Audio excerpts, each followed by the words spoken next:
যখন একঘেয়েমি ছেড়ে অন্যরকম কিছু খেতে মন চাইবে তখন ডিম পেঁয়াজের এই রেসিপিটা একবার বানিয়ে দেখতে পারেন।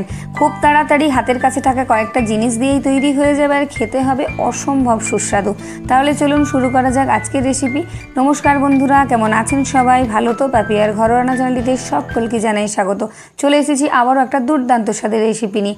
আমি এখানে বড় বড় সাইজের 4-5খানা পেঁয়াজ ভালো করে ধুয়ে পরিষ্কার করে পাতলা পাতলা করে কুচি করে কেটে নিয়েছি। দেখে নিশ্চয়ই আপনারা বুঝতে পারছেন আমি পেঁয়াজটা কিভাবে কেটেছি। আর এর মধ্যে নিয়ে নিলাম আমি 2খানা ডিম। আপনারা চাইলে পেঁয়াজ আর ডিমের পরিমাণটা বাড়িয়ে কমিয়ে নিতে পারেন। এবারে এই ডিমগুলো ফাটিয়ে এখানে দিয়ে দিয়েছি। এবার ওপর থেকে দিয়ে দেব আমি কিছু কিছু করে মশলা। এটা কিন্তু খুব সহজে ঝটপট বানিয়ে নেওয়া যাবে আর খেতে যে কতটা সুন্দর হবে, যে কোনো সময় সন্ধে বা সকালে বা দুপুরে বা রাতে যখন খুশি কিন্তু আপনারা বানিয়ে নিতে পারবেন, ভীষণ সুন্দর লাগবে। এবার ওপর থেকে আমি কিছুটা চিলি ফ্লেক্স ছড়িয়ে দিলাম আর অল্প কিছুটা আমি গোলমরিচের গুঁড়ো দিয়ে দিলাম। গোলমরিচের গুঁড়োটা কিন্তু অবশ্যই দেবেন, এতে করে খেতে কিন্তু ভীষণ সুন্দর লাগবে। আমি হাফ চামচ করে দিয়ে দিলাম চিলি ফ্লেক্স আর গোলমরিচের গুঁড়ো, আর পরিমাণ মতো নুনও এখানে আমি দিয়ে দিলাম। আর নিয়েছি এখানে আমি 1 বাটি মাপের বেসন। এই বেসনটা কিন্তু আমি বাড়িতেই তৈরি করে রেখেছি, এর ভিডিও দেওয়া আছে, আপনারা চাইলে আমার চ্যানেলে গিয়ে বেসন তৈরির ভিডিওটা দেখে নিতে পারেন। এর অর্ধেকটা দিলাম আর অর্ধেকটা বেসন আমি রেখেছি, পরে ব্যবহার করছি। আর দিয়ে দিলাম আমি একটা কাঁচা লঙ্কা কুচি করে। ঝালটা কিন্তু আপনারা বাড়িয়ে কমিয়ে নেবেন কীরকম খাবেন। আর দিয়ে দিলাম হাফ চা চামচ হলুদের গুঁড়ো। এবার সব কিছুকে হাতের সাহায্যে একটু ভালো করে সময় নিয়ে মাখিয়ে নিতে হবে। এই কাজটা কিন্তু করা এমন কিছু কঠিন নয় আর খুব কম সময় হয়ে যাবে। দেখুন হাত দিয়ে এইভাবে আমি মাখিয়ে নিচ্ছি। পুরো ভিডিওটা স্কিপ না করে দেখুন, আশা করি আপনাদের ভালো লাগবে। দুর্দান্ত স্বাদের একটা রেসিপি। এইভাবে হালকা হাতে একটু মাখিয়ে নিতে হবে। হালকা করে মাখিয়ে নেওয়ার পর আপনারা বুঝতে পারবেন যে এর মধ্যে বেসন আর লাগবে কি না। আমার কিন্তু এখানে যে অর্ধেকটা বেসন রেখেছিলাম সেটা লাগবে, তাই এখানে দিয়ে দিলাম। দিয়ে আবারও কিছুক্ষণ ধরে এটাকে মাখিয়ে নেব। আপনারা হাতে গ্লাভস পরে মাখিয়ে নিতে পারেন বা চামচ দিয়েও মাখিয়ে নিতে পারেন, তবে হাত দিয়ে মাখালে কিন্তু বেশ সুন্দর হবে। এটা সম্পূর্ণ মাখা সুন্দরভাবে কমপ্লিট হয়ে গেছে। এবার এটাকে আমি রেখে দিচ্ছি রেস্টে। এখানে আমি একটা মিক্সির বাটি নিয়েছি আর এখানে নিয়েছি আমি একটা এলাচ, অর্ধেক তেজপাতা, 2টো লবঙ্গ, 2টো গোলমরিচ আর কয়েক টুকরো দারুচিনি।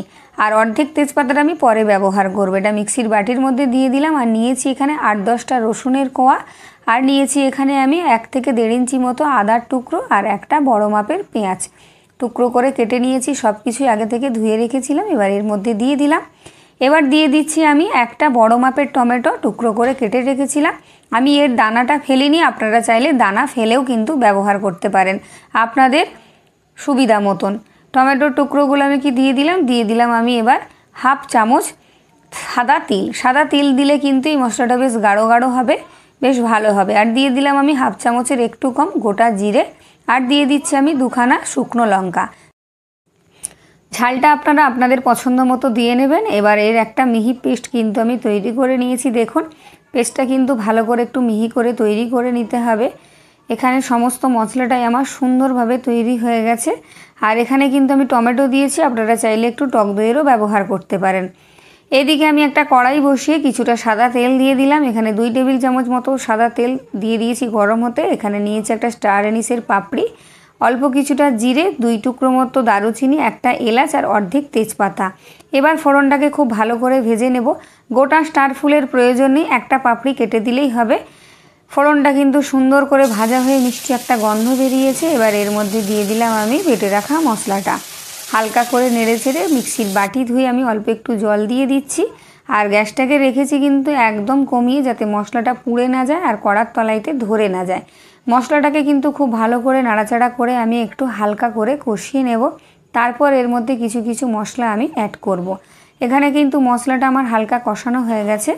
এবার আমি এর মধ্যে দিয়ে দিচ্ছি আন্দাজ মতো নুন, দিয়ে দিচ্ছি অল্প পরিমাণ চিনি স্বাদের ব্যালেন্সের জন্য, অল্প পরিমাণ হলুদের গুঁড়ো হাফ চা চামচ মতো। আর দিয়ে দিচ্ছি আমি হাফ চামচ মতো ধনের গুঁড়ো, যেহেতু গোটা জিরে আমি বেটে নিয়েছি। আর রঙটা সুন্দর করার জন্য দিয়ে দিলাম আমি 1 চা চামচ কাশ্মীরি লঙ্কার গুঁড়ো। এবার ভালো করে মশলাটাকে একটু কষিয়ে নেব। গ্যাসটাকে একদম লোতে রেখেছি। এতে আর বেশি কিছু মশলার প্রয়োজন নেই। আর একটু মিক্সির বাটি ধুয়ে জল দিয়ে দিলাম, যাতে মশলাটা একটু শুকনো শুকনো না লাগে, পুড়ে পুড়ে না যায়। ভালো করে মশলাটাকে এবার সুন্দর করে কষিয়ে নেবেন। পুরো ভিডিও দেখুন, আশা করি আপনাদের সকলের ভালো লাগবে। ভালো লাগলে লাইক, কমেন্ট, শেয়ার আর সাবস্ক্রাইব করে পাশে থাকা বেল আইকনটি প্রেস করে অল করে রাখবেন। আমার ভিডিও নোটিফিকেশান সবার আগে আপনার কাছে পৌঁছে যাবে। মশলাটা এই জায়গায় কিন্তু খুব ভালো করে কষানো হয়ে গেছে আর মশলা থেকে কিন্তু তেলও ছেড়ে গেছে আর মশলা কষানোর পর একটা সুন্দর গন্ধও বেরিয়েছে। এবার দিয়ে দিলাম অল্প করে ড্রাই রোস্ট করে রাখা কসৌরি মেথির গুঁড়ো দিয়ে হালকা আরও একটু নেড়ে চেড়ে এবার এর মধ্যে আমি পরিমাণ মতো জল দিয়ে দেব। 1 গ্লাস মতো উষ্ণ গরম জল আমি এখানে দিয়ে দিলাম। যে কোনো সবজিপাতি রান্নার ক্ষেত্রে কিন্তু একটু উষ্ণ গরম জল দিলে ভীষণ ভালো লাগবে। ভালো করে মশলাটাকে আমি মিশিয়ে নিয়েছি। এবার গ্যাসটাকে মিডিয়ামে রেখে ঢাকা দিয়ে আমি এই ঝোলটা ফুটতে দেব। মোটামুটি 1 মিনিট থেকে 2 মিনিট মতো এটাকে রাখলেই ফুটে যাবে। এবার একটা কড়াই বসিয়ে নিয়েছি আমি। এবার দিয়ে দিলাম অল্প কিছুটা সাদা তেল। এখানে কিন্তু বেশি তেলের প্রয়োজন নেই। এখানে আমি 2 টেবিল চামচ মতো সাদা তেল দিয়েছি। তেলটাকে কড়ার চারিদিকে খুব ভালো করে একটু ছড়িয়ে দিয়ে হালকা গরম করেছি। এবার যে পেঁয়াজটা আমি মেখে রেখেছিলাম সেখান থেকে হাতার সাহায্যে অল্প অল্প করে দিয়ে দিচ্ছি। এটা কিন্তু হাত দিয়ে দেওয়া যাবে না, যেহেতু একটু পাতলা পাতলা, অল্প অল্প করে বড়ার আকারে কিন্তু দিয়ে দিচ্ছি। দেখুন এইভাবে একটু দিয়ে দিলাম। 3টেই ধরেছে, 3টেই দিলাম, বেশি দিতে যাবে না। এক পিঠটা ভাজা হয়ে যেতেই ওপর পিঠটা উল্টে দিলাম। খুব একটা কড়া করে কিন্তু ভাজতে যাবে না, তাহলে পুড়ে যাবে। আর গ্যাসটাকে একদম আমি লোতে রেখেছি। এক পিঠ ভাজা হয়ে যেতেই আমি উল্টো দিকটা উল্টে দিয়েছি। দেখুন ঠিক এইভাবে ভেজে নেবেন। এইভাবে একটু ভেজে নিলেই হবে, খুব একটা কড়া করে ভাজার দরকার নেই। এবার আমি তেল ঝরিয়ে বড়াগুলো তুলে নিচ্ছি। ফেসবুক থেকে দেখলে পেজটি ফলো দিয়ে রাখবেন আর লাইক আর কমেন্ট করে একটা শেয়ার দিয়ে রাখবেন, তাহলে আমার ভিডিও আর হারিয়ে যাবে না। যদি ভালো লাগে আমার ভিডিও, এরকম নিত্য নতুন ভিডিও দেখার জন্য কিন্তু আমার চ্যানেলের সাথে আপনাদেরকে জুড়ে থাকতে হবে। আমি আবারও যে কটা বাকি আছে সেখান থেকে আবার হাতায় করে এইভাবে দিয়ে দিচ্ছি। আর এখানে কিন্তু আমার অনেকগুলো বড়া তৈরি হয়ে যাবে। দেখুন হালকা হালকা করে ভাজা হয়ে যেতে আমি অপর পিঠটা উল্টে দিচ্ছি। এইভাবে ভেজে নেবেন।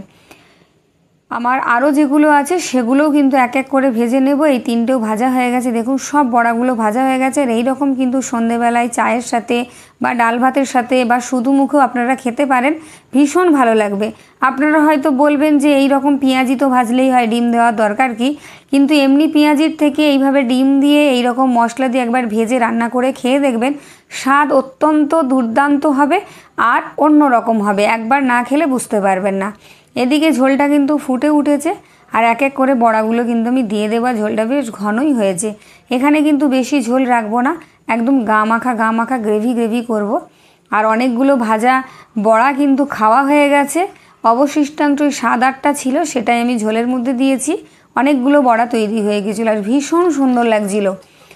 এবার আমি ওপর থেকে কিছুটা কসৌরি মেথি ছড়িয়ে দিলাম আর দিয়ে দিচ্ছি আমি অল্প কিছুটা গরম মশলার গুঁড়ো। এখানে আপনারা বাটা গরম মশলাও দিতে পারেন। এবারে গ্যাসটাকে আমি একেবারে লোতে রেখেছি। ভালো করে মিশিয়ে ঠিক এই রকম একটু গ্রেভি থাকবে। গ্যাস বন্ধ করে আমি ঢাকা দিয়ে স্ট্যান্ডিং টাইমের জন্য রেখে দেব। অবশ্যই একবার বানিয়ে খেয়ে দেখবেন, তারপর আমাকে কমেন্ট করে বলে যাবেন যে কতটা সুন্দর লাগবে। আর এটা কিন্তু রুটির সাথে ভীষণ সুন্দর লাগবে, ভাত বা পরোটার সাথেও কিন্তু ভালো লাগবে। আপনারা খেয়ে দেখতে পারেন। এবার ঢাকা দিয়ে রেখে দিলাম আমি মিনিট 2 মিনিট পর আমি গ্যাস বন্ধ করেই ঢাকা দিয়ে রেখেছিলাম। 2 মিনিট পর ঢাকাটা খুলে নিয়েছি। দেখুন কতটা সুন্দর হয়েছে না? আর দারুণ সুন্দর একটা গন্ধ বেরিয়েছে। কসৌরি মেথি আর গরম মশলা দিয়েছি।